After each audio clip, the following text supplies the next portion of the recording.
दोस्तों, ये कहानी पूरी तरह से काल्पनिक है और यह केवल मनोरंजन के लिए बनाया गया है।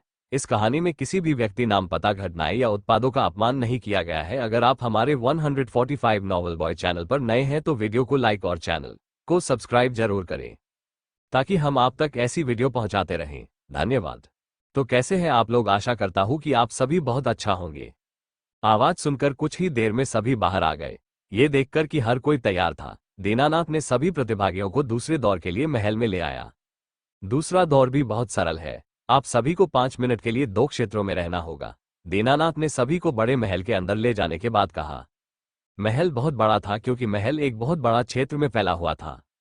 पैलेस हॉल में 3 दरवाजे थे, एक सामने, एक दाईं ओर और एक बाईं ओर। सबसे पहले दीनानाथ ने सभी को दाईं ओर के दरवाजे की ओर ले गया।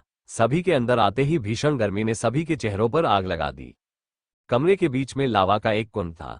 आपको बस 5 मिनट के लिए लावा के उस पूल के अंदर रहना है, दीनानाथ ने सभी कहा और एक छोटी सी मुस्कान के साथ देखा, क्योंकि परीक्षण के बारे में सुनकर सभी प्रतिभागियों के चेहरे सफेद हो गए थे। लेकिन चिंता मत करो, लावा का वो पूल असली लावा नहीं है। ये सिर्फ फायर एलिमेंट ऊर्जा असली लावा की उपस्थिति में बदल गया है। लेकिन लावा के इस पूल में प्रवेश करने के बाद आपको जो दर्द होगा वो असली लावा जैसा ही होगा। फर्क सिर्फ इतना होगा कि आप सब मरेंगे नहीं, बल्कि अपनी त्वचा, हड्डी और अंगों के जलने का दर्द सहेंगे। ये सिर्फ 5 मिनट है, इतना कठिन नहीं है ना? दीनानाथ ने कहा सभी से। हर कोई इस आदमी को यह सुनकर पीटना चाहता था। इतना मुश्किल नहीं है ना? दीनानाथ मुस्कुराए, सबके हाव भाव देखकर बोले, दूसरा दौर अब शुरू होता है। पूल में प्रवेश करते ही आपका 5 मिनट शुरू हो जाएगा। सभी को 10 मिनट में पूल में प्रवेश करना होगा। तब तक आप अपना मीठा समय का आनंद ले। कोई हिलता डुलता नहीं, क्योंकि वे पहले किसी और को जाते देखना चाहते थे। पहला या आखिरी अनुभव वही होगा। और यही सोचकर राहुल लावा के कुंड में कूद गया। सिर हिलाते हुए दीनानाथ की आंखें चमक उठी। इस प्रकार का संकल्प बहुत लोगों में नहीं पाया जाता है। लावा के कुंड में कूदने के बाद राहुल को पहले 1 सेकंड के लिए कुछ भी महसूस नहीं हुआ, लेकिन फिर नर्क आ गया। राहुल दर्द से चिल्लाया और चिल्लाने के अलावा वो कुछ नहीं कर सकता था। लेकिन जैसे ही राहुल को याद आया कि उसके पिछले जन्म में उसके साथ क्या हुआ था, तो राहुल ने चिल्लाना बंद कर दिया और अपने दांत पीस लिए। दर्द राहुल के शरीर के अंदर भी फैल रहा था, क्योंकि राहुल के अंग को दर्द महसूस होने लगा था, जो किसी को पागल कर सकता था। लेकिन राहुल अपने संकल्प को दृढ़ किया और अपने दिमाग को मजबूत किया, क्योंकि राहुल इस पूरी परीक्षा को सहन किया। ये कुछ भी नहीं है। भविष्य में राहुल को जो कुछ भी सहना होगा वो इससे ज्यादा दर्दनाक हो सकता है। ये सिर्फ एक ईश्वरीय पहला कदम है। अजीब तरह से राहुल को दर्द कम होता हुआ महसूस हो रहा था, लेकिन दर्द कम नहीं हो रहा था। लेकिन दर्द के प्रति उसकी सहनशीलता बस एक पायदान ऊपर चली गई है। राहुल भी अपने शरीर को मजबूत महसूस कर सकता था। रुको, क्या यह मौलिक ऊर्जा का उपयोग करके मेरे शरीर को परिष्कृत करने के तरीकों में से एक हो सकता है? पूल में क्या हो रहा था, ये देखकर दीनानाथ ने सिर हिलाया। ये लड़का अच्छा है। जैसे ही राहुल पूल से बाहर आया, 5 मिनट बीत गए थे। उसके बाद प्रतिभागियों ने पूल में कूदना शुरू कर दिया। कुछ लोग पूल में 1 मिनट तक रहने के बाद बेहोश हो गए और कुछ लोग पूल से बाहर आने के बाद बेहोश हो गए। 7 मिनट के बाद समर्थ ने राहुल से कहा, भाई कैसा लगा? राहुल गंभीर चेहरे के साथ कहा, मैं केवल इतना कह सकता हूं कि यह सबसे दर्दनाक चीज थी जिसे मैंने अनुभव किया था।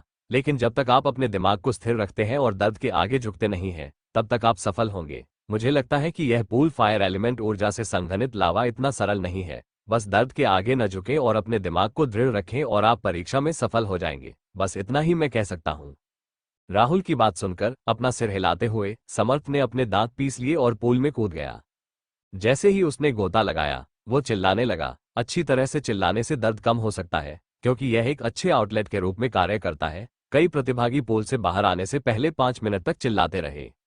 चीखते चिल्लाते समर्थ ने भी वही तरीका अपनाया। समर्थ ने 3 मिनट के बाद चिल्लाना बंद कर दिया, क्योंकि समर्थ धीरे धीरे अपना होश खो रहा था और राहुल ऐसा नहीं होने देना चाहता था। समर्थ, हम एक साथ प्रशिक्षण के लिए जा रहे हैं। अगर आप हार गए तो मैं स्वीकार नहीं करूंगा, इसलिए बेहतर होगा कि आप इस दौर को पार करें, राहुल ने चिल्लाते हुए कहा समर्थ से।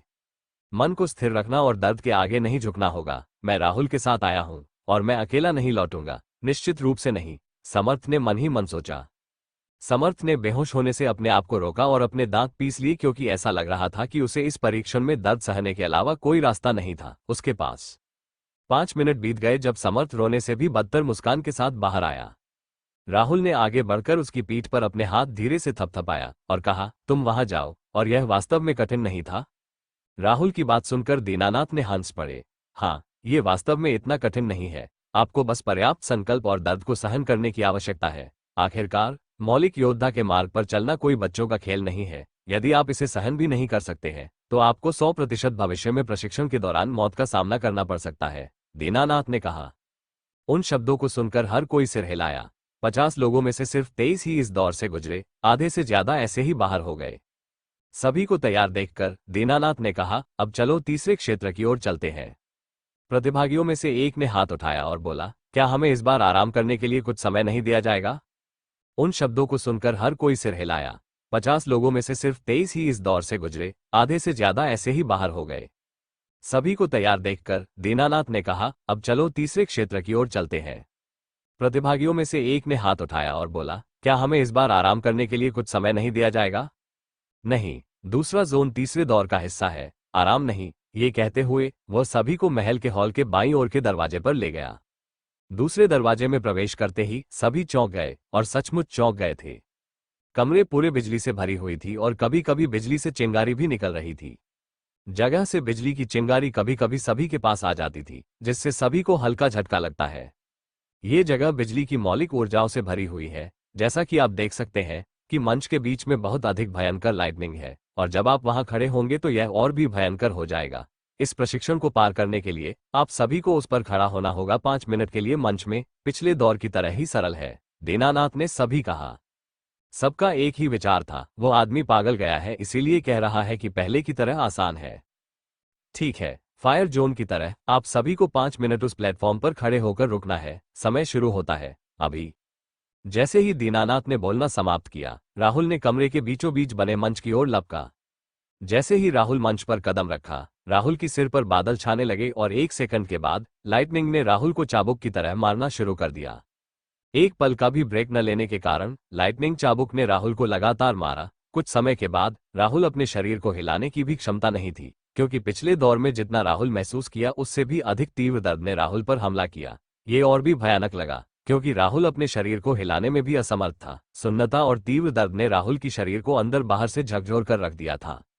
अगर इसे किसी प्रकार की शक्तियों द्वारा नियंत्रित नहीं किया जाता, जैसे कि यह वास्तविक लाइटनिंग थी, तो राहुल पहले ही ऐश में बदल चुका होता। लेकिन जब तक राहुल संकल्प से अटल रहा, तब तक राहुल का धीरज भी बढ़ता रहा, जिससे राहुल इस नारकीय स्थिति से उबर सकेगा, जहां आप लगातार सुई चुभने वाले दर्द को झेलते हुए अपने शरीर को नियंत्रित नहीं कर सकते। इसका मतलब है कि आप इस प्रतियोगिता से बाहर हो जाएंगे। 5 मिनट के बाद बादल छटते ही लाइटनिंग की हमले बंद हो गई। फिर भी राहुल को लगा जैसे वह 5 मिनट नहीं बल्कि 5 दिन अंदर रहा। राहुल ऐसा महसूस हुआ। राहुल ने अपने शरीर के अंदर तीव्र दर्द महसूस करते हुए उसे ऐसा लगा कि उसका शरीर लकवा मार गया हो। इस लाइटनिंग के बोल्ट ने शरीर के अंदर और अधिक दर्द को बाहर कर दिया, जबकि बाहरी शरीर को लकवा मार गया। ये लावा पूल में रहने से 100% खराब अनुभव था।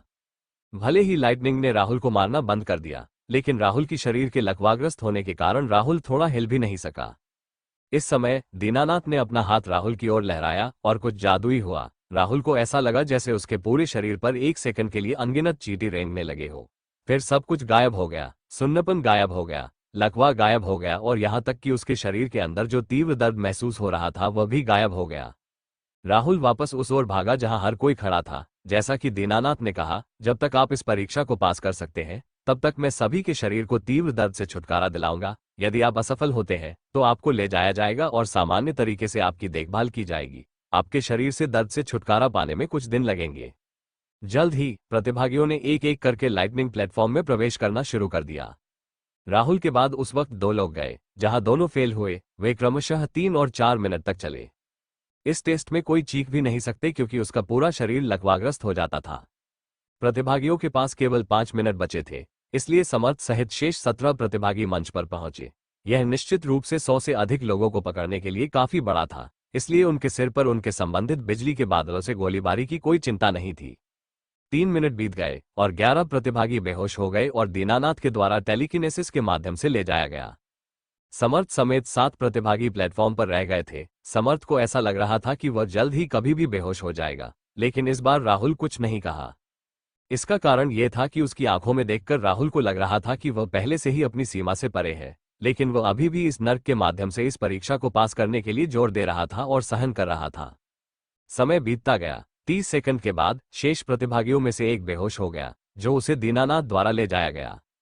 क्या यह मेरी कल्पना है या कुछ और? प्रतिभागियों को देख रहे दीनानाथ ने अचानक सोचा। दीनानाथ ने संदेह को दूर करने के लिए वो मंच के ऊपर से उड़ गया, और जैसे ही उसने प्रतिभागियों में से एक को नीचे देखा, उसका शरीर कांपने लगा। बिल्कुल नहीं। क्या मैं सपना देख रहा हूं? नहीं, निश्चित रूप से नहीं। ऐसा लगता है कि हमें कोई छिपा हुआ खजाना मिल गया है। दीनानाथ के चेहरे बेहद उत्साह और खुशी से भरी थी। बिल्कुल नहीं। क्या मैं सपना देख रहा हूं? नहीं, निश्चित रूप से नहीं। ऐसा लगता है कि हमें कोई छिपा हुआ खजाना मिल गया है। दीनानाथ के चेहरे बेहद उत्साह और खुशी से भरी थी।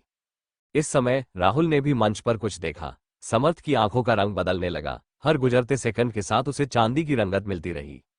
कुछ ही सेकंड के बाद उसकी आंखें चांदी की तरह हो गईं क्योंकि लाइटनिंग बोल्ट अब समर्थ को नहीं मार सकते थे। राहुल स्पष्ट रूप से देखा कि एक लाइटनिंग का बोल्ट जो समर्थ को मारने वाला था, उसे किसी तरह नहीं मारा क्योंकि यह उसके दाहिने तरफ उतरा। लेकिन दीनानाथ के कार्यों से राहुल महसूस कर सकता था कि यह निश्चित रूप से एक बहुत अच्छी बात थी, और केवल एक अच्छी चीज थी जिसके बारे में राहुल अभी सोच सकता था, और वह थी समर्थ। किसी तरह भाग्य के मोड़ या ईश्वरीय हस्तक्षेप या जो भी हो, समर्थ किसी तरह आत्मीयता जागा सका। इसका मतलब है कि उसने किसी तरह का एक तत्व के साथ आत्मीयता प्राप्त की। हालांकि उसकी आंखों में चांदी के रंग से राहुल को नहीं पता कि वो तत्व क्या है। उसके बाद जो अंतिम प्रतिभागी फेल हो गया, समर्थ सहित शेष 5 प्रतिभागियों ने लाइटनिंग का स्वाद चखा, लेकिन उतरते ही समर्थ की आंख अचानक बंद हो गई। इस दृश्य को देखकर दीनानाथ ने समर्थ को छोड़कर सभी को मंच से दूर भेज दिया क्योंकि वह समर्थ को गौर से देख रहा था। समर्थ ने आंखें खोलने से पहले 10 मिनट तक आंखें बंद रखी, लेकिन इस बार उनकी आंखों में चांदी का रंग नहीं था। दीनानाथ समर्थ के पास चले गए और मुस्कुराते हुए बोले, बधाई हो बालक, तुमने अभी अभी जैकपॉट मारा है। समर्थ को पता नहीं था कि क्या हुआ। क्या हुआ? मैंने जैकपॉट कैसे मारा? ऐसा लगता है कि समर्थ को अपने ही कर्तव्य के बारे में पता नहीं था और पिछले 15 मिनट में क्या हुआ था। श्रीमान दीनानाथ, क्या आप जानते हैं कि समर्थ किस तत्व को जगाया है? मुझे नहीं पता कि चांदी का रंग क्या दर्शाता है, राहुल ने दीनानाथ से पूछा।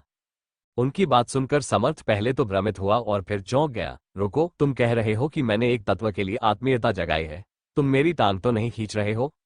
दीनानाथ ने मुस्कुराते हुए कहा, बेशक हम आपके टांग नहीं खींच रहे हैं। आपने वास्तव में एक तत्व के लिए आत्मीयता जगाई है, और जो तत्व आपने जगाया है वो इतना दुर्लभ है कि थंडर फायर वैली में उस तत्व का एक भी व्यक्ति नहीं मिल सकता है। जल्दी करो और हमें बताओ कि वो ईश्वरीय तत्व क्या है। दीनानाथ हंसे और सभी की निगाहों को नजरअंदाज करते हुए समर्थ से कहा, चलो समर्थ, मैं तुम्हें थंडर फायर वैली के मुख्यालय में छोड़ दूंगा। उसके बाद उसने बस समर्थ का कंधा पकड़ा और कमरे की खिड़की से महल के बाहर उड़ गया। सभी देख सकते हैं कि आप अपनी अभिव्यक्ति से जल्दी में हैं, लेकिन कम से कम दरवाजे का उपयोग करें। हर प्रतिभागी यही सोच रहा था। राहुल भी दीनानाथ की ऐसी हरकत को देखकर अचंभे में था। उसने हमें यह भी नहीं बताया कि चांदी के रंग का एलिमेंट क्या था। लानत है, लेकिन इसके अलावा मैं वास्तव में समर्थ के लिए खुश हूं। हो सकता है कि मैं उस तरह के एलिमेंट को भी जगा सकूं अगर मैं लावा पूल और थंडर प्लेटफॉर्म जैसे कुछ और नरक से गुजरता हूं। मैं समर्थ जैसे एलिमेंट को जगाने के बारे में कल्पना ही कर सकता हूं, राहुल ने मन ही मन सोचा। प्रतिभागियों में से एक ने पूछा, क्या किसी को पता है कि चांदी का रंग क्या दर्शाता है? राहुल चांदी के रंग वाले तत्व के बारे में कभी नहीं सुना था। राहुल भी टावर में मायरॉन के रिकॉर्ड पढ़े थे, लेकिन सिल्वर कलर एलिमेंट का कोई जिक्र नहीं था।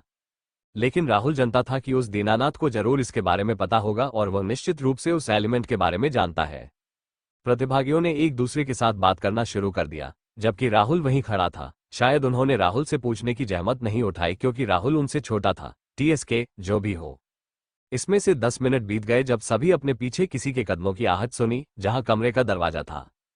सभी ने पीछे मुड़कर उस व्यक्ति को देखकर सोचा, तो आप इस बार दरवाजे से वापस आए। ठीक है, आप 5 ने तीसरा दौर का पहला हिस्सा पास कर लिया है और अब आधिकारिक तौर पर थंडर फायर वैली के शिष्य हैं।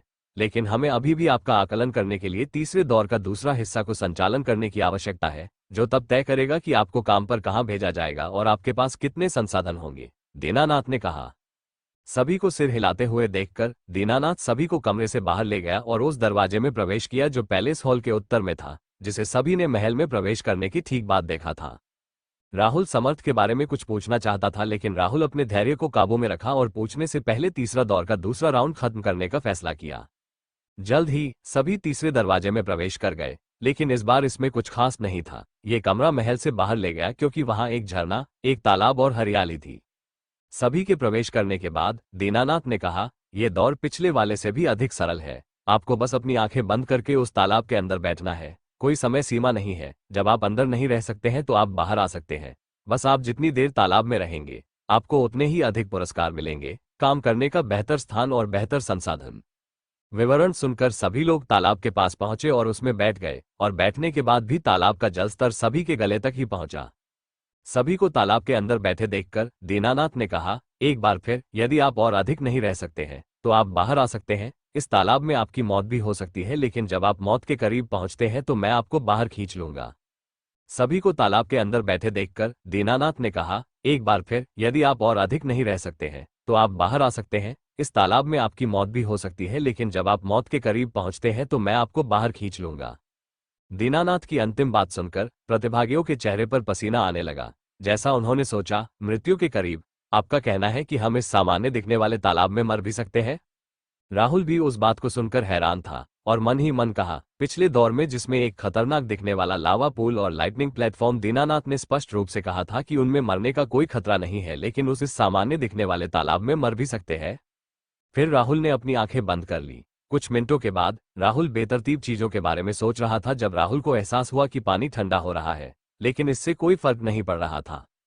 और दूसरी तरफ थंडर फायर वैली हेडक्वार्टर में समर्थ एक बहुत ही भव्य हॉल में अकेला बैठा था, जिसमें हॉल के इंटीरियर में लाल, नीले और सुनहरे रंग के डिजाइनों के मिश्रण के साथ खुदा हुआ पैटर्न था। उसे देखने वाला हर कोई कह सकता था कि वह घबराहट और उत्तेजना का एक बंडल था। अचानक हवाएं चलने लगी और 60 के दशक में एक आदमी दिखाई दिया, जिसने एक सुनहरा वस्त्र पहना था जो लाल और नीले रंग था। उसके चेहरे पर एक फीकी मुस्कान थी, क्योंकि उसके असर से उसकी वृद्ध उपस्थिति के बावजूद तेज और तेज था। वो समर्थ के सामने आया और बोला, छोटा लड़का, घबराओ मत, तुम्हारा जीवन बदलने जा रहा है क्योंकि भाग्य ने तुम्हारा साथ दिया है। किसी को सामने देखकर समर्थ चौंक गया और डर भी गया, क्योंकि इस व्यक्ति की आभा बहुत शक्तिशाली थी। वह आदमी मुस्कुराया और बोला, घबराओ मत छोटा लड़का, मेरा नाम अनूप है और मैं तुम्हारा मालिक बनने जा रहा हूं। मुझे यकीन है कि तुम्हारे कई सवाल हैं, लेकिन पहले मुझे सुन लो। पहली बात आपके नए जीवन के बारे में है। आप थंडर फायर वैली के पवित्र पुत्र बनने जा रहे हैं और भविष्य में वैली मास्टर के रूप में मेरा पद भी प्राप्त करेंगे। समर्थ स्तब्ध था। ऐसा लगता है जैसे उसकी ठुड्डी जमीन से टकराते ही उसके सिर में बम फट गया हो। वैली मास्टर अनूप ने कहना जारी रखा, दूसरी बात यह है कि जिस तत्व को आपने जगाया वो कोई और नहीं बल्कि अत्यंत दुर्लभ अंतरिक्ष तत्व है। कम से कम मेरे जीवन के वर्षों के अनुभव में मैंने इस तत्व के साथ एक व्यक्ति को कभी नहीं देखा है, लेकिन हमारे पास रिकॉर्ड है कि अंतरिक्ष तत्व को बाहर रखा गया है। एक व्यक्ति की आंखों में फीकी चांदी की रोशनी देखा था जब मैं स्काईलार्क मंडप के मंडप मास्टर से यह एक और एकमात्र अंतरिक्ष मौलिक मछली उधार लेने गया था। यहां तक बोलते हुए वैली मास्टर ने समर्थ का कंधा पकड़ लिया, क्योंकि वे दोनों बड़े महल से बाहर निकले और एक तालाब की ओर दिखाई दिए। उसने अपना हाथ लहराया और एक चांदी के रंग की मछली दिखाई दी, जिसे उसने तालाब में फेंक दिया। अब जाओ, तालाब के अंदर खड़े हो जाओ, वैली मास्टर ने समर्थ से कहा। तालाब की ओर चलते हुए समर्थ ने सिर हिलाया। जैसे ही उसने तालाब में पैर रखा, चांदी की मछली दौड़ती हुई उसकी ओर आई और चमकने लगी। ये रुकने से पहले 30 सेकंड तक चमकता रहा। परिणाम देखकर वैली मास्टर उत्साहित हो गए। ये लगभग उच्च ग्रेड तक पहुंच गया है। वैली मास्टर ने बुदबुदाया और मन ही मन हंसा, हा हा हा। समर्थ तब बाहर आया जब वैली मास्टर ने मछली को पुनः प्राप्त किया। वैली मास्टर, क्या किसी एलिमेंट के एफिनिटी ग्रेड को बढ़ाना संभव है? समर्थ ने पूछा। वैली मास्टर के चेहरे पर यह मुस्कुराहट थी और उन्होंने सिर हिलाया। एलिमेंट के आत्मीयता ग्रेड को बढ़ाना वास्तव में संभव है। मैं देखता हूं। वैसे वैली मास्टर, समर्थ की हिचकिचाहट देखकर वैली मास्टर ने कहा, तुम क्या चाहते हो? आप अपनी इच्छाएं बता सकते हैं। आखिरकार हम कल समारोह के बाद एक आधिकारिक रूप से गुरु और शिष्य होंगे। यहाँ मेरा एक दोस्त है जो मेरे भाई की तरह है। उसके पास एक मौलिक आत्मीयता नहीं है, लेकिन मैंने सुना है कि एक एफिनिटी गोली एक व्यक्ति के अंदर एक आत्मीयता को जगा सकती है। फिर समर्थ चुप हो गया। तो आप अपने दोस्त के लिए एफिनिटी पिल मांगना चाहते हैं? समर्थ को अपना सिर हिलाते हुए वैली मास्टर ने आह भरी। ऐसा नहीं है कि मैं आपको एफिनिटी पिल नहीं देना चाहता, लेकिन हम इसे अब और नहीं बना सकते हैं। थंडर एंड फायर के स्रोत पिछले वैली मास्टर के बाद से बहुत कमजोर हो गए हैं। 300 साल पहले बहुत सारी गोलियां बनाने के लिए उनका इस्तेमाल किया। इस प्रकार स्रोत कमजोर हो गया और अब हमें एफिनिटी गोलियों का एक और बैच बनाने से पहले 200 साल और इंतजार करने की जरूरत है। मैं देखता हूं। समर्थ उदास था क्योंकि वो राहुल की बहुत मदद करना चाहता था।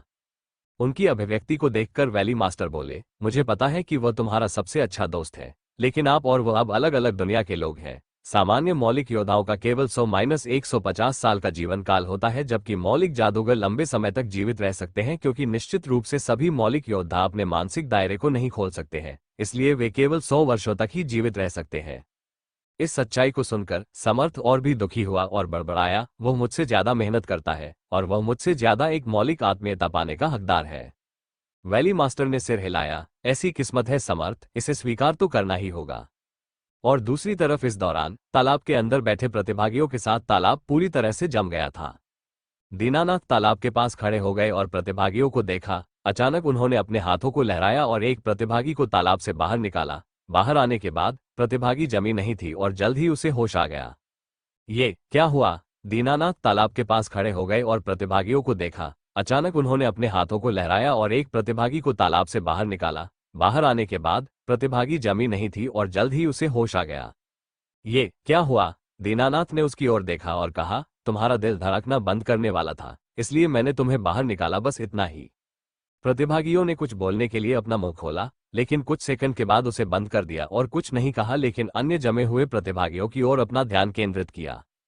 दीनानाथ द्वारा 2 और प्रतिभागियों को बाहर निकालने से पहले 1 और मिनट बीत गया। अब केवल राहुल और एक अन्य प्रतिभागी तालाब के अंदर रह गए थे। 30 सेकंड के बाद उसने दूसरे प्रतिभागी को बाहर निकाला। अब तालाब में केवल राहुल बचा था।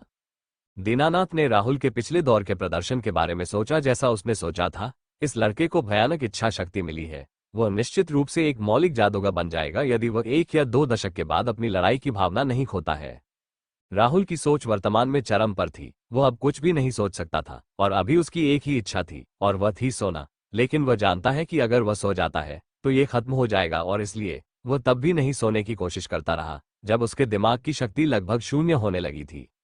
बाहर दीनानाथ के चेहरे पर एक अजीब भाव था। जैसा उसने सोचा, तुम किस तरह के इंसान हो? जल्दी करो ताकि मैं तुम्हें बाहर निकाल सकूं।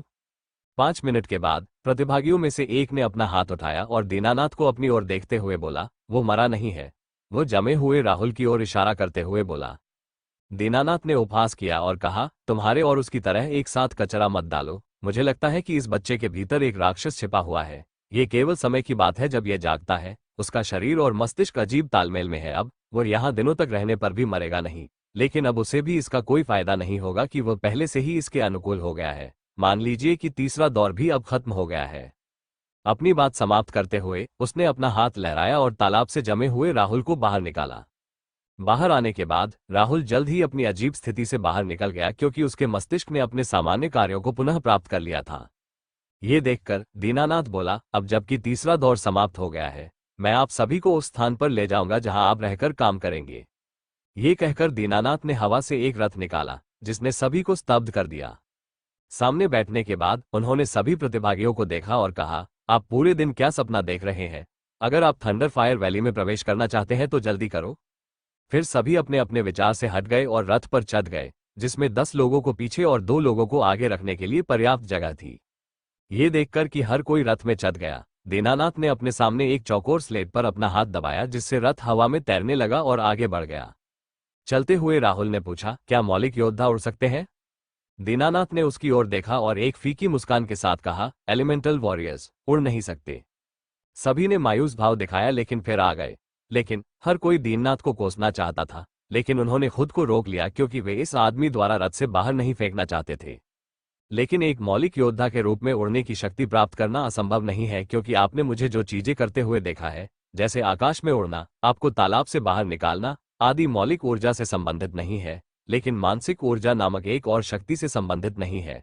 जब एक मौलिक जादूगर बनना चाहता है तो उन्हें पहले मानसिक क्षेत्र को अनलॉक करना होगा और मानसिक ऊर्जा का उत्पादन करना होगा। अगर कोई मौलिक जादूगर के रास्ते पर आगे अभ्यास करना चाहता है तो यह ऊर्जा महत्वपूर्ण है। हर किसी के चेहरे पर अभिव्यक्ति देखकर दीननाथ कहना जारी रखता है, एलिमेंटल वॉरियर्स इसी तरह मानसिक क्षेत्र को अनलॉक कर सकते हैं और यह अभ्यास करते समय एक तत्व की आत्मीयता प्राप्त करने से भी आसान है। आपका संकल्प और बस आवश्यकता ही पर्याप्त रूप से शक्तिशाली है, क्योंकि मानसिक ऊर्जा हमारे मस्तिष्क से संबंधित है। दीननाथ ने जो कहा उसे सुनकर सभी ने लालसा प्रकट की और मौलिक योद्धाओं के मार्ग पर कभी हार न मानने की कसम खाए। खैर, समय बताएगा कि उनका संकल्प पर्याप्त है या नहीं। लगभग 10 मिनट और उड़ान भरने के बाद वे एक पर्वत श्रृंखला पर पहुंचे। इस श्रेणी का प्रत्येक पर्वत बाहरी थंडर फायर पैलेस के आकार के 2 गुने से भी अधिक था, जहां परीक्षा आयोजित की गई थी। और इस पर बहुत सारे महल और इमारतें थीं, पूरी पर्वत श्रृंखला। राहुल यह नज़ारा देखकर हैरान रह गया और उसने सोचा, अरे, इस सीमा पर प्रत्येक पर्वत या तो माउंट एवरेस्ट के आकार का है या बड़ा है। यदि आप कल्पना करना चाहते हैं कि वे कितने बड़े हैं, तो आप माउंट एवरेस्ट को देख सकते हैं, जो एक दूसरे के ऊपर खड़ी 20 एम्पायर स्टेट बिल्डिंग के आकार के बराबर है, और चौड़ाई और भी अधिक है क्योंकि यह पूरी माउंटेन रेंज है। दीननाथ ने पर्वत श्रृंखला के बाईं ओर के पहाड़ों में से एक पर उतरते हुए कहा, यह पूरी पर्वत श्रृंखला इन अ थंडर फायर वैली है। इनमें से प्रत्येक पर्वत में अपनी चोटियों को समायोजित करने के बाद उन पर बने महल हैं, इसलिए उन्हें पर्वत कहा जाता है। राहुल समर्थ के बारे में पूछताछ करना चाहता था, इसलिए उसने अपना हाथ उठाया और दीननाथ से संकेत मिलने के बाद बोला, क्या समर्थ यहाँ है? मैं उससे कब मिल सकता हूँ? राहुल समर्थ के बारे में पूछताछ करना चाहता था, इसलिए उसने अपना हाथ उठाया और दीननाथ से संकेत मिलने के बाद बोला, क्या समर्थ यहाँ है? मैं उससे मिल सकता हूँ? दीननाथ की निगाहें अजीब हो गई क्योंकि उन्होंने उत्तर दिया, समर्थ यहाँ नहीं है। वो थंडर फायर वैली के कोर पार्ट पर है, जो और भी गहरा है। थंडर फायर वैली का हेड क्वार्टर भी वहां स्थित है। तुम्हारे दोस्त समर्थ की स्थिति बहुत खास है। तुम और वह अब अलग अलग दुनिया के लोग हैं। भविष्य में तुमसे मिलना बहुत मुश्किल होगा। मैं कुछ नहीं कहूंगा अब, और कल सब कुछ पता चल जाएगा। उसके बाद वो सभी को महल के अंदर ले गया। ये palace outer thunder fire valley palace से भी बड़ा था। बहुत सारे लोग रास्ते और दरवाजों से अंदर और बाहर जा रहे थे। वह रास्ता जो पहाड़ के दूसरी तरफ जाता था, जहां अन्य इमारतें स्थित थीं। दीननाथ ने सभी को एक मार्ग पर ले गया क्योंकि वे एक ऐसी जगह पर पहुंचे जहां बहुत सारे घर बने थे। हर जगह हरियाली के साथ पर्यावरण बहुत अच्छा था और एक छोटी नदी जो नीचे की ओर जाती थी। प्रति व्यक्ति एक घर, अपना घर चुनने के बाद उस टैग पर अपना नाम लिखें। आपके घर के अंदर टेबल पर एक सामान्य ज्ञान की किताब है। सोने से पहले इसे ध्यान से पढ़ें। 1 घंटे बाद खाना आ जाएगा। इस बीच आप अपना नाम बदल सकते हैं। कपड़े पहनो और नदी में अपने कपड़े धो, दीनानाथ ने सभी से कहा। सभी ने सिर हिलाया क्योंकि दीननाथ ने गंभीर अभिव्यक्ति के साथ कहना जारी रखा, कल सुबह 8 बजे मैं चाहता हूं कि हर कोई यहां खड़ा रहे। यदि आपका पर्यवेक्षक किसी को अनुपस्थित देखता है तो उस व्यक्ति को सीधे थंडर फायर वैली से बाहर निकाल दिया जाएगा, और आपके कार्यस्थल पर आपके प्रदर्शन के अनुसार पहले से ही निर्धारित है तो मैं किसी भी शिकायत की अनुमति नहीं दूंगा, समझे? हाँ, जवाब में सभी चिल्लाए। दीननाथ ने संतोष के साथ सिर हिलाया और कहा, अच्छा, अब अगर आप बेहतर खाना खाना चाहते हैं तो आप या तो राक्षसों का शिकार कर सकते हैं या कैफेटेरिया में जा सकते हैं, जो आपको यहाँ किसी से पूछकर मिल जाएगा। इस पहाड़ से हर पहाड़ जुड़ा हुआ है ताकि आप इस पहाड़ पर सड़क के माध्यम से दूसरे पहाड़ पर जा सकें। दूसरे पहाड़ पर जाने के लिए इस पहाड़ से उतरने की जरूरत नहीं है। ठीक है, मैं आज के बाद नहीं आऊंगा। मेरी इच्छा है कि आप सभी मौलिक जादूगर बने। ये कहकर वो उड़ गया, लेकिन उड़ने से पहले उसने पीछे मुड़कर देखा जैसे उसे कुछ याद आ गया और बोलते हुए राहुल की ओर एक लकड़ी की प्लेट फेंक दी। कल काम से वापस आने के बाद इस लकड़ी की थाली को इस पहाड़ी महल में डेस्क पर दिखाना अगर तुम समर्थ से मिलना चाहते हो। उसके बाद दीननाथ उड़ गए। सभी प्रतिभागी फिर तितर बितर हो गए और अपना घर चुनने के लिए चले गए, क्योंकि वहां केवल 8 घर थे और हर एक बिल्कुल एक जैसा दिखता था। राहुल ने 8वें घर में प्रवेश किया, जो कि एक नदी के पास भी था, और टैग पर अपना नाम लिखकर अंदर चला गया। घर इतना बड़ा नहीं था। 1 मंजिल, 1 कमरा, एक छोटा हॉल, हॉल में एक मेज और कमरे में एक अलमारी। कमरे में पलंग पर बैग रखकर उसने टेबल पर रखी किताब उठाई। मौलिक जादूगर के चरण, चरण 1 से चरण 5 तक। चरण 1, मौलिक मार्गदर्शक। इस चरण में मौलिक जादूगर केवल मौलिक ऊर्जा को अपने शरीर में मौलिक सागर बनाने के लिए मार्गदर्शन कर सकता है। प्रत्येक तत्व को अपने अद्वितीय मौलिक सागर की आवश्यकता होती है। 2 तत्व एक मौलिक समुद्र में सह अस्तित्व में नहीं हो सकते हैं। एक के बाद एक सफलतापूर्वक एक मौलिक सागर बनता है। वे दूसरे चरण में प्रवेश करते हैं। चरण 2, मौलिक शिक्षु। इस चरण में प्रैक्टिशनर्स अपने मौलिक सागर के अंदर ऊर्जा को कुशलता से उधार लेना और नियंत्रित करना सीखते हैं। जब वे अपने संबंधित तत्व जैसे फायरबॉल, अर्थ शार्ड्स, वाटर गन इत्यादि की निम्नतम स्तरीय क्षमता को सफलतापूर्वक डाल सकते हैं, वे हैं मौलिक शिक्षु के रूप में अपनी स्थिति को मजबूत करने के लिए माना जाता है।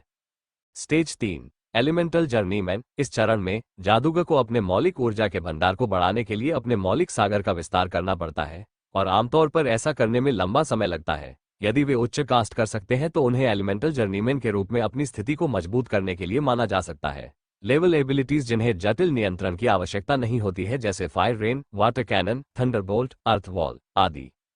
चरण 4, मौलिक मास्टर। इस चरण में जादूगर को जटिल और उच्च स्तरीय क्षमताओं जैसे fire wings, healing rain, water mirage, earth भूलभुलैया के रूप में एलिमेंटल सी में मौलिक ऊर्जा के एक बड़े भंडार पर अपना नियंत्रण बढ़ाना पड़ता है। संक्षेप में, जब वे अपनी मौलिक ऊर्जाओं को पूरी तरह से नियंत्रित कर सकते हैं तो उन्हें मौलिक गुरु माना जाता है। एक और उदाहरण होगा। एक चोटी का यात्री तेजी से 5 आग के गोले फेंक सकता है और हमला कर सकता है, लेकिन एक मौलिक गुरु 15 आग के गोले को फेंक सकता है और हमला कर सकता है। लेकिन यहाँ कठिन हिस्सा आता है, स्टेज 5, चरण 5, मौलिक जादूगर। इस स्तर तक पहुंचने के लिए एलिमेंटल मास्टर्स को मानसिक ऊर्जा का उत्पादन करने वाले मानसिक क्षेत्र को अनलॉक करने की आवश्यकता है। उसके बाद उन्हें इस मानसिक ऊर्जा का उपयोग अपने मौलिक सागर के अंदर मौलिक ऊर्जा को परिष्कृत करने के लिए करना होगा, जो उनके शरीर के अंदर संबंधित ऊर्जा को और अधिक शक्तिशाली बना देगा। उदाहरण के लिए, एक मौलिक गुरु और एक मौलिक जादूगर एक तालाब में आग का गोला डालने के लिए समान मात्रा में अग्नि ऊर्जा का उपभोग करते हैं और तालाब पर उनका प्रभाव काफी अलग होगा। एलिमेंटल मास्टर्स फायर कुछ पानी को वाष्पित कर देगा और कुछ समय के लिए तेज आवाज करेगा, लेकिन एलिमेंटल मैच का फायरबॉल पूरे तालाब को वाष्पित कर सकता है। एलिमेंटल मैच एलिमेंटल आर्ट्स का उपयोग शुरू कर सकते हैं जिन्हें परिष्कृत ऊर्जा और मानसिक ऊर्जा की आवश्यकता होती है। आप कह सकते हैं कि द एलिमेंटल मास्टर की फायर एनर्जी लेवल 1 है और एलिमेंटल मैच की फायर एनर्जी लेवल 2 है, एक पेपर है जबकि दूसरा मेटल है। आप कह सकते हैं कि द एलिमेंटल मास्टर की फायर एनर्जी लेवल 1 है और एलिमेंटल मैच की फायर एनर्जी लेवल 2 है, एक पेपर है जबकि दूसरा मेटल है। राहुल फिर अगले पृष्ठ की ओर मुड़ता है, जिसमें मौलिक योद्धाओं के बारे में जानकारी थी। मौलिक योद्धाओं के चरण, चरण 1 से चरण 8 तक। मौलिक योद्धा चरण 1। जब कोई अपने शरीर के साथ एलिमेंटल अप्रेंटिस की क्षमता शक्ति का विरोध कर सकता है और 2 हमलों के बाद मर नहीं सकता है तो उसे एलिमेंटल वॉरियर स्टेज 1 पर माना जाता है। मौलिक योद्धा चरण 2। जब कोई अपने शरीर के साथ मौलिक शिक्षु की क्षमता शक्ति को पूरी तरह से अनदेखा कर सकता है और मौलिक शिक्षु को वापस मार सकता है तो उसे मौलिक योद्धा चरण 2 पर माना जाता है। मौलिक योद्धा चरण 3। जब कोई अपने शरीर के साथ एलिमेंटल जर्नीमैन की क्षमता शक्ति का विरोध कर सकता है और 2 हमलों के बाद मर नहीं सकता है तो उसे एलिमेंटल वॉरियर स्टेज 3 पर माना जाता है। मौलिक योद्धा चरण 4। जब कोई अपने शरीर के साथ एलिमेंटल जर्नीमैन की क्षमता शक्ति को पूरी तरह से अनदेखा कर सकता है और एलिमेंटल जर्नीमैन को एलिमेंटल वॉरियर स्टेज 4 पर माना जाता है। सूची इस तरह से चलती है जब तक कि यह एलिमेंटल वॉरियर स्टेज 8 पर नहीं रुकती। मौलिक योद्धा चरण 8। एलिमेंटल वॉरियर स्टेज 8 तक पहुंचने के लिए किसी को मानसिक क्षेत्र को अनलॉक करने और मानसिक ऊर्जा का उत्पादन करने की आवश्यकता होती है। इस मानसिक ऊर्जा का उपयोग अपने शक्तिशाली परिष्कृत निकायों के साथ संयोजन में करके वे एलिमेंटल मैच के खिलाफ वापस लड़ सकते हैं। अगले कुछ पन्नों में इन थंडर फायर वैली के नियमों और विनियमों के संबंध में कुछ अन्य जानकारी थी। सब कुछ पढ़ने के बाद राहुल ये सोचते हुए अपने बिस्तर पर लेट गया, तो तात्विक योद्धाओं को भी मानसिक क्षेत्र को अनलॉक करने की आवश्यकता है यदि वे अपना रास्ते जारी रखना चाहते हैं। जल्द ही वो चीजों के बारे में सोचते हुए सो गया। कपड़े धोना और चीजों को व्यवस्थित करना पूरी तरह से भूल गया। प्रतिभागियों ने आज जितने भी परीक्षण किए, उनके लिए यह उचित है कि वे शाम के 4 बजे तक भी सो के नहीं जाएंगे। न जाने कितनी देर बाद राहुल ने अपनी आंखें खोली। अरे, मैं गलती से सो गया। राहुल अपने कमरे से बाहर निकला और हॉल में लगी घड़ी की तरफ देखा। राहत की सांस लेते हुए राहुल ने सोचा, तो अभी 3 बजे है। अब जब मैं उठा, व्यायाम करने और चीजों को व्यवस्थित करने का समय आ गया है। सुबह 6 बजे राहुल ने व्यायाम करना समाप्त किया। सुबह 7 बजे राहुल ने चीजों की व्यवस्था की, अपने कपड़े धोए और स्नान किया। और पौने 8 बजे वो पहले से ही बाहर खड़ा था, पर्यवेक्षक के आने की प्रतीक्षा कर रहा था। एक एक करके अन्य लोग अपने घर से बाहर निकले और सुबह 8 बजे से पहले सभी लोग बाहर खड़े थे। जल्द ही राहुल 2 लोगों को अपनी दिशा में आते देखा। दोनों अपने 40वें वर्ष में थे, लेकिन उनके चारों ओर यह शक्तिशाली आभा थी और वे मजबूत दिख रहे थे। पहुंचने के बाद उन्होंने राहुल और अन्य को ध्यान से देखा। फिर उनमें से एक ने कहा, तुम बच्चे यहां रहो, दूसरे मेरे पीछे आओ। राहुल और उसके 40वें वर्ष के एक अन्य व्यक्ति को छोड़कर हर कोई चला गया। वह राहुल पर मुस्कुराया और बोला, मेरा नाम केदारनाथ है। आप मुझे अंकल केदार कह सकते हैं। आप उनके साथ नहीं जाएंगे क्योंकि आपका कार्यस्थल उनसे अलग है। मेरे पीछे आओ, आपको जगह दिखाएंगे।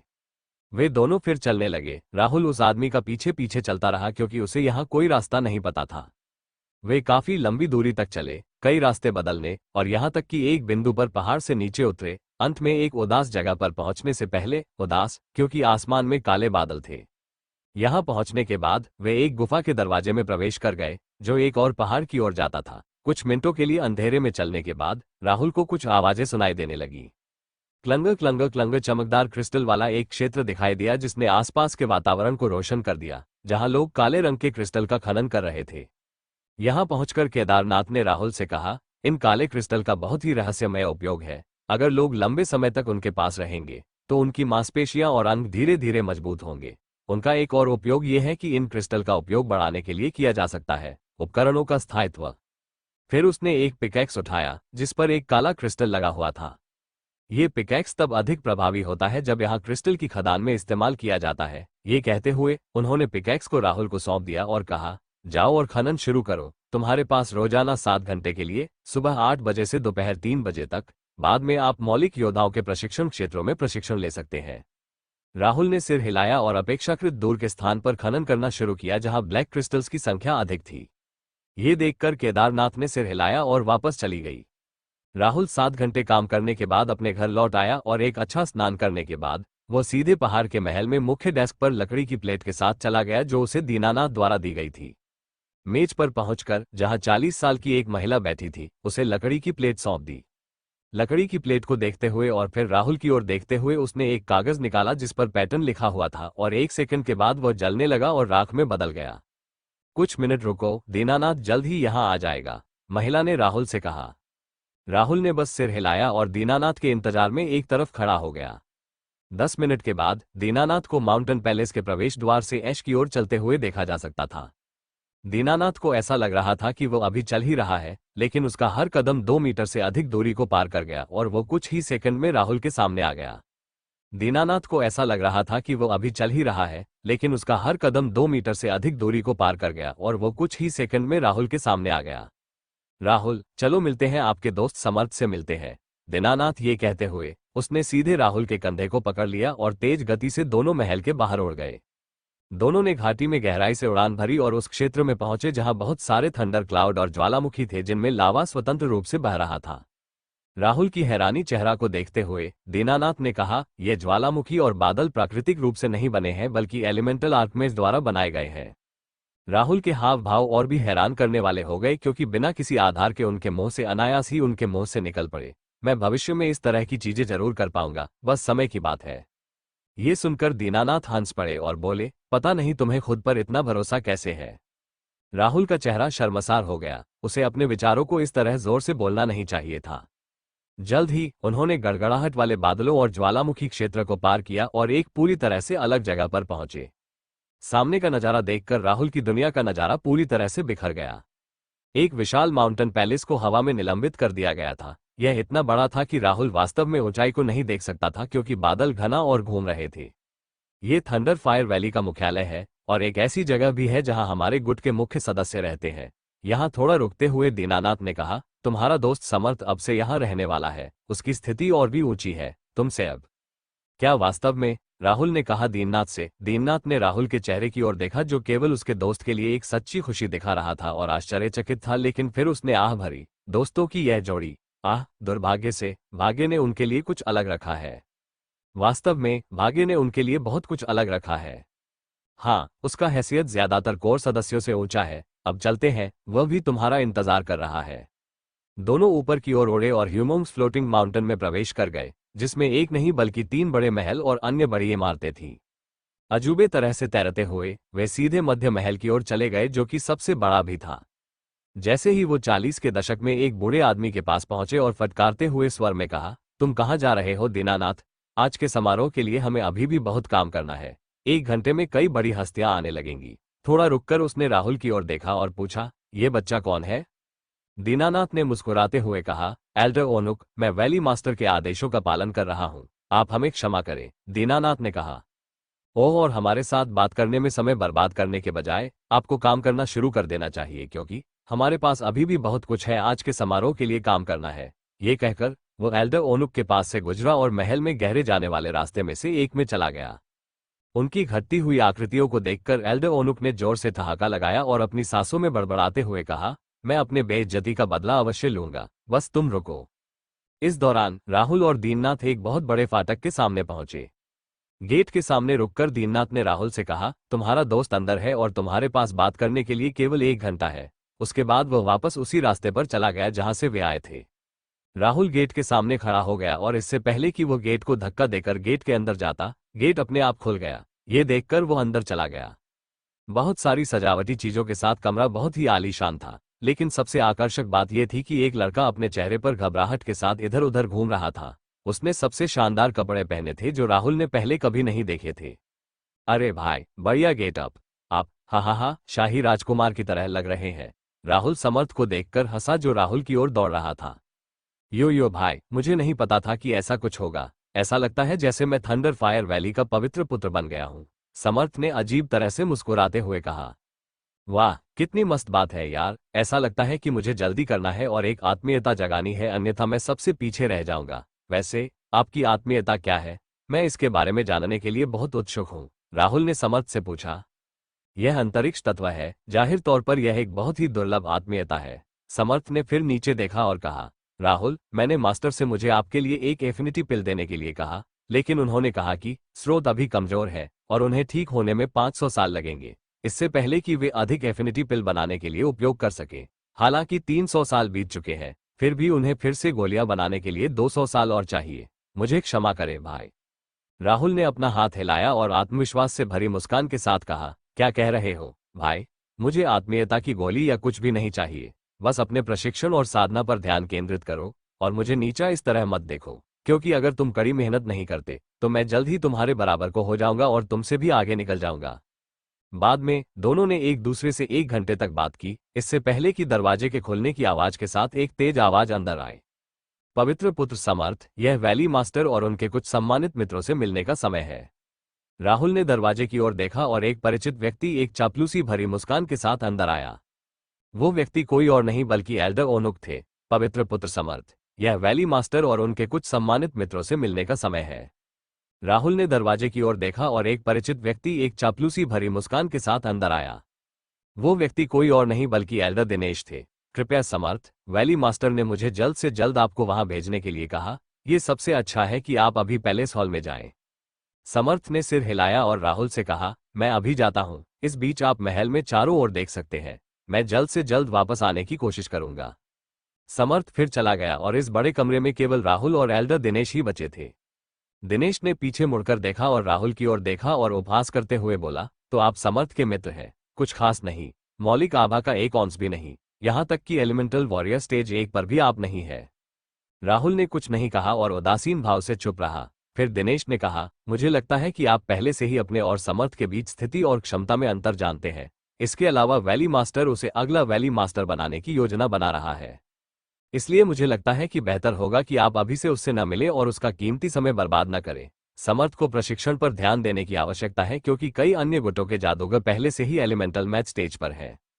यदि आपको अब तक नहीं पता चला है तो मैं आपको बता दूं, आप जादूगर की सफलता के पथ में एक कचरा है।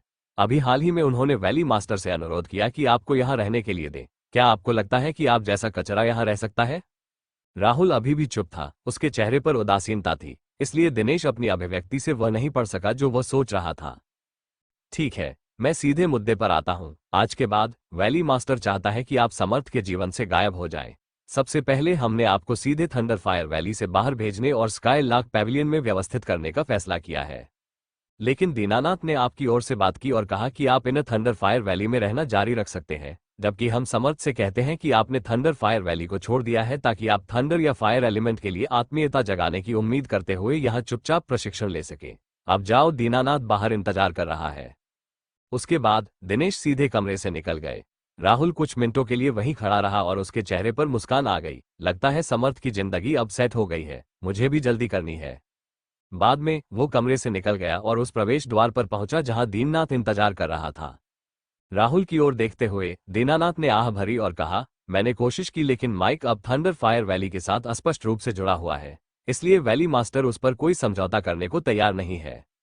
राहुल ने मुस्कुराते हुए अपना सिर हिलाया और कहा, चिंता मत करो, मैं सिर्फ समर्थ के लिए खुश हूं कि उसका जीवन अब सेट हो गया है। ओह, और क्या उसने अनाथालय के बारे में कुछ कहा? दीनानाथ ने सिर हिलाया और कहा, हाँ, उन्होंने कल अनाथालय में पैसे और अन्य संसाधन भेजने का भी अनुरोध किया था, जिसे हमने आज सुबह उन्हें भेज दिया। अच्छा, राहुल ने मुस्कुराते हुए सिर हिलाया, तो चलो चलते हैं, मुझे अभी भी ट्रेनिंग जोन में जाना है। दीनानाथ ने उसका कंधा पकड़ा और दोनों उड़ते हुए चले गए। उसने राहुल से पूछा, क्या आपको अनुचित नहीं लगता? आप अपने जीवनकाल में कभी भी उसका बड़ा बर नहीं कर पाएंगे। राहुल हंसा और कहा, नहीं, मुझे नहीं लगता कि यह अनुचित है, क्योंकि मेरे अंदर बस यही भावना, विश्वास और आत्मविश्वास है जो मुझे बता रहा है कि मैं बहुत मजबूत बनने के लिए कड़ी मेहनत करूंगा हूं। दीनानाथ ने राहुल को अजीब तरह से देखा, इससे पहले कि उनके दिमाग में एक शब्द आया, भ्रम। शायद वो अपने दोस्त की स्थिति के बारे में सुनकर भ्रमित हो गया है। मैं आपको माउंटेन पैलेस के पास प्रशिक्षण क्षेत्र में छोड़ दूंगा, जिसमें आप वर्तमान में रह रहे हैं। गुड लक राहुल, मुझे आशा है कि आप जल्द ही एक मौलिक जादूगर बन जाएंगे। इस बीच कई शक्तिशाली जादूगर वर्तमान में थंडर फायर वैली के हेडक्वार्टर की ओर यात्रा कर रहे थे। कुछ प्राणी राजसी दिखने वाले रथों पर पहुंचे, कुछ शक्तिशाली जानवरों जैसे हेलफायर स्वान, आइस फीनिक्स आदि पर पहुंचे। बिग प्लेटफॉर्म वैली पर थंडर फायर वैली के मास्टर समर्थ के साथ खड़े थे। जब वे बोल रहे थे, सभी का स्वागत है। आज मैं घोषणा करता हूं कि समर्थ ह्यूबर्ट थंडर फायर वैली का पवित्र पुत्र और मेरा पहला शिष्य बन जाएगा। स्काई लार्क पवेलियन के मंडप पर मास्टर ने कहा, पुराना दोस्त, क्या ये छोटा आदमी वह हो सकता है जिसने अंतरिक्ष एलिमेंट के साथ आत्मीयता को जगाया? ये सुनकर विभिन्न गुटों के अन्य मेहमान चौंक गए और बड़बड़ाने लगे। वैली मास्टर की मुस्कान गुलाब के खिलने की तरह थी जैसे उन्होंने सिर हिलाया और कहा, वास्तव में अंतरिक्ष एलिमेंट के वाहक नहीं तो इस बूढ़े का शिष्य बनने के योग्य और कौन है? हा हा हा हा। कई लोगों ने मन ही मन शाप दिया, ये पुराना कोहरा हमेशा की तरह बेशर्म है। लेकिन यहाँ के लोगों को यह नहीं पता था कि एक जोड़ी आंखें उन्हें ऐसे देख रही हैं जैसे कि वे चींटियां हों और यह जोड़ी निगाहें इस समय समर्थ पर टिकी हुई थी। एक अज्ञात जगह में एक महल आकाश में तैर रहा था, यहाँ तक कि कोर थंडर फायर वैली से भी बड़ा। महल में 60 के दशक में एक बूढ़ा आदमी एक ऐसे युवक के साथ बोर्ड का खेल खेल रहा था जो हवा को बाहर कर रहा था। बूढ़े आदमी ने खिड़की के बाहर देखा क्योंकि उसकी नजर नीचे की ओर गई, जिससे उसे ये देखने मिली कि ब्रह्मांड के दूसरी तरफ क्या है। ऐसा लगता है कि अंतरिक्ष एलिमेंट के साथ एक बालक सौर का गैलेक्सी में पैदा हुआ था। क्या आप प्रशिक्षित करना चाहते हैं उसका? बूढ़े आदमी ने खिड़की के बाहर देखा क्योंकि उसकी नजर नीचे की ओर गई, जिससे उसे ये देखने मिली कि ब्रह्मांड के दूसरी तरफ क्या है। ऐसा लगता है कि अंतरिक्ष एलिमेंट के साथ एक बालक सौर का गैलेक्सी में पैदा हुआ था। क्या आप प्रशिक्षित करना चाहते हैं उसका? युवक ने भी बाहर देखा और बूढ़े आदमी की निगाहें जिधर देख रही थी, युवक भी उधर देखा, क्योंकि उसने अपना सिर हिलाते हुए एक शब्द कहा, कचरा। बाद में उसने बूढ़े आदमी को देखा और बोला, गुरु, निम्न श्रेणी के क्षेत्रों पर ध्यान न दे, उनके पास अभी तक पूर्ण नियम भी नहीं बने हैं। वहां के किसी भी जादूगर ने किसी एलिमेंट के इरादे को नहीं समझा है और वहां बहुत सारे एलिमेंट गायब है। इसके अलावा हम अंतरिक्ष तत्वों और यहां तक कि समय तत्वों के उपयोगकर्ताओं से कम नहीं है। यदि कोई उनके पास मौजूद एलिमेंट के इरादे को नहीं समझ सकता है तो वे कचरे से अलग नहीं है। बूढ़े ने सिर हिलाया, जैसा उसने सोचा, वास्तव में, लेकिन कभी कभी प्रतिभाएं इन निम्न स्तर के स्थानों में पैदा होती है। ऐसा ही एक उदाहरण आपके अपने पिता है। लेकिन बूढ़े व्यक्ति ने इसे जोर से नहीं कहा क्योंकि वो बोर्ड गेम पर ध्यान केंद्रित करने के लिए वापस चला गया। राहुल और दीनानाथ दोनों ही प्रशिक्षण क्षेत्र में पहुंचे। इस क्षेत्र में बहुत सारे कक्ष थे और प्रत्येक कक्ष पर एक चिन्ह, आग का चिन्ह और थंडर का चिन्ह था। आप या तो फायर चैम्बर या थंडर चैम्बर में प्रशिक्षण ले सकते हैं या दोनों में, यह आप पर निर्भर है। आप जब तक चाहे प्रशिक्षण ले सकते हैं, लेकिन इसे ज्यादा मत करो। ऐसा न हो कि आप मर जाएं क्योंकि ये कक्ष दूसरे दौर के समान नहीं है। परीक्षा में यहाँ आपको चोट लगेगी, खून बहेगा और आपकी मृत्यु भी हो सकती है। इसलिए पहले स्तर 1 की तीव्रता से शुरुआत करें और धीरे धीरे इसे बढ़ाएं क्योंकि आपका शरीर मजबूत होता जाता है, दीनानाथ ने कहा। राहुल ने सिर हिलाया और उसके चेहरे पर एक उत्सुक भाव दिखाई दिया। ये देखकर कि उसने सिर हिलाया, याद रखें, अपने दोस्त के लिए, आप वर्तमान में थंडर फायर वैली में नहीं है। बस चुपचाप ट्रेन करें। मैं आपसे मिलने के लिए 1 या 2 साल बाद फिर से आ सकता हूं। राहुल मुस्कुराया और कहा, ठीक है, बस समर्थ से कहना कि मैं बहुत जल्द बहुत मजबूत हो जाऊंगा, इसलिए उसे मेरी चिंता करने की जरूरत नहीं है। दीनानाथ ने स्पष्ट रूप से सिर हिलाया और उड़ गया। राहुल फिर एक खाली फायर चैम्बर के सामने पहुंचा और अंदर घुस गया। चेम्बर राहुल के घर के आकार का लगभग आधा था। दाहिनी ओर की दीवार पर ऊपर की ओर स्विच की तरह 10 हैंडल थे। प्रत्येक हैंडल पर 1 से 10 तक की संख्या थी। फिर राहुल ने उस हैंडल को नीचे खींच लिया जिस पर एक लिखा हुआ था और परिवर्तन कक्ष के बीच में दिखाई देने लगे। बीच बीच में आग की लपटें उठने लगी और चेम्बर का तापमान बहुत गर्म होने लगा। राहुल चलना शुरू कर दिया और बीच में खड़ा हो गया जहां आग की लपटें उठ रही थी, और जैसे ही राहुल वहां खड़ा हुआ, आग की लपटों ने उसकी त्वचा को जलाना शुरू कर दिया, जो कि परीक्षा के दूसरे दौर में हुआ था, जहां लावा पूल ने केवल दर्द दिया लेकिन कोई चोट नहीं आई। लेकिन यह अलग था। आग की लपटों ने राहुल को स्पष्ट नुकसान और दर्द दिया, लेकिन दर्द की तीव्रता लावा पूल से कम थी। लेकिन इसका मतलब यह नहीं है कि वो इस स्तर को छोड़ सकता है, क्योंकि उसे अपने शरीर को यहां प्रशिक्षित करना है। जब तक कि ये आग बंद नहीं हो जाती तब तक अधिक समय तक उसे चोट पहुंचाते रहेंगे। 30 मिनट के बाद लौ अपने आप बंद हो गई और जहां वो खड़े थे वहां एक बाथटब दिखाई दिया। बाथटब हल्के पीले पानी से भरा हुआ था। अब ये क्या हो सकता है? इस पानी के बारे में सोचते हुए राहुल बाथटब के अंदर बैठ गया, क्योंकि उसके कपड़े पहले ही जल चुके थे, क्योंकि वह पहले उन्हें उतारना भूल गया था। जैसे ही उन्होंने बाथटब में प्रवेश किया, एक तेज आवाज सुनी जा सकती थी क्योंकि उनकी त्वचा हल्के पीले पानी के संपर्क में आई थी। अरे, ऐसा लगता है कि मेरी त्वचा के अंदर अनगिनत चींटियां रेंग रही है, लेकिन इस पानी में वास्तव में चोटों को ठीक करने का गुण है। राहुल चौंक गया। वह अपनी आंखों से देख सकता था क्योंकि इस पानी के प्रभाव में एक नई त्वचा के अस्तित्व में आने से पहले उसकी जली हुई त्वचा को छील दिया गया था। एक मुस्कुराहट के साथ राहुल ने सोचा, अब मुझे बस इतना करना है कि मैं अपना समय यहाँ प्रशिक्षण और काम करने में बिताऊं। 10 मिनट नहाने के बाद जब वह उठा तो उसके सारे घाव ठीक हो गए और उसने बाईं दीवार के डिब्बे में दिखाई देने वाले कपड़े पहन लिए। अच्छा, हा हा हा, राहुल ने हंसा और फिर बोला, अब थंडर चैम्बर की जांच करने का समय आ गया है। इसी तरह 1 साल बीत गया क्योंकि राहुल ने काम करना और प्रशिक्षण जारी रखा था। आज हमेशा की तरह राहुल सुबह जल्दी उठा, व्यायाम किया, स्नान किया और काम पर चला गया। खदान के अंदर पहुंचने के बाद वह पहले दिन की तरह ही भावना से काम करने लगा, लेकिन 2 घंटे काम करने के बाद उसे चक्कर आने लगे। लेकिन उसने काम करना जारी रखा। 1 घंटे के बाद तेज सिर दर्द शुरू हो गया और वह बेहोश हो गया। आसपास के कार्यकर्ता, जो मौलिक योद्धा भी थे, उसने ये देखा। उनमें से एक राहुल की ओर आया, उसकी नब्ज चेक की और अन्य लोगों से कहा, जो अब राहुल के आसपास इकट्ठे हुए थे, लड़का अभी भी जीवित है, ऐसा लगता है कि वो अभी बेहोश हो गया है। एक और योद्धा ने कहा, पिछले 1 साल से ये छोटा भाई हमसे अधिक गति से प्रशिक्षण कर रहा है, जबकि हर बार जब वह यहाँ आता है तो उसी भावना का प्रदर्शन करता है। मुझे आश्चर्य है कि आज उसे क्या हुआ। एक और योद्धा, जो गंजा था और एक बड़े फ्रेम का शरीर था, बोला, हाँ, इसके अलावा वह अपना अधिकांश समय प्रशिक्षण कक्षों में बिताता है। वो केवल सोने और खाने के लिए वापस जाता है।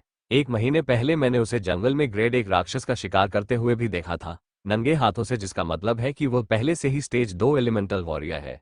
नेक्स्ट पार्ट देखने के लिए आप लोग हमारे चैनल पर बने रहे।